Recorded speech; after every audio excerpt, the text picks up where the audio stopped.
நம்முடைய தேவைகளை ஆண்டவருடைய பாதத்தில் ஒப்புக் கொடுப்போம்.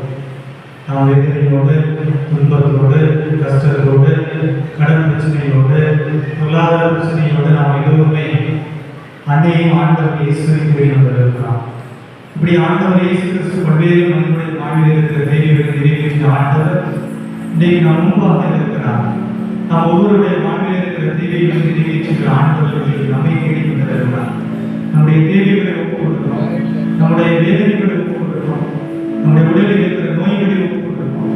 இன்றைக்கு எந்த ஒரு நமக்கு வேதனை கொடுக்கிறதோ, துன்பத்தை கொடுக்கிறதோ, கஷ்டத்தை கொடுக்கிறதோ அது ஆண்டவருடைய பாதத்தில் ஒப்புக் கொடுக்கிறோம்.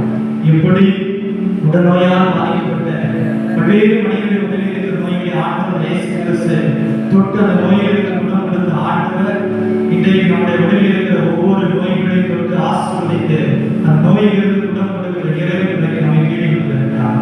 எல்லோருமே ஆண்டவருடைய பாதத்தில் இயேசுவே எனக்கு குணம் கொடுக்கும், இயேசுவே எனக்கு குணம் கொடுக்கிற வார்த்தை சொல்லுவோம்.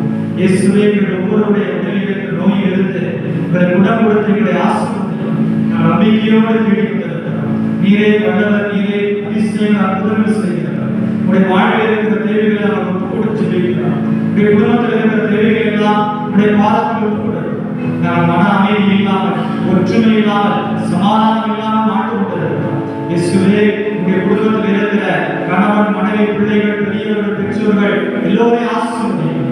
நாங்கள் ஒற்றுமை இல்லாமல் இருக்கிறோம், பல்வேறு எதிரிகளோடு இருக்கிறோம், துன்பத்தோடு இருக்கிறோம், பொருளாதார பிரச்சனையோடு இருக்கிறோம். இயேசுவே இந்த ஒவ்வொருவரையும் ஆசீர்வதியும். நீரே வழிநடத்துகிற இறைவன், நீரே ஆசீர்வதித்து வழிநடத்துவதாக நாம் ஜெபிக்கிறோம். தேவைகளை ஒப்புக் கொடுத்து ஜெபிக்கிறோம். என் கண்ணீரை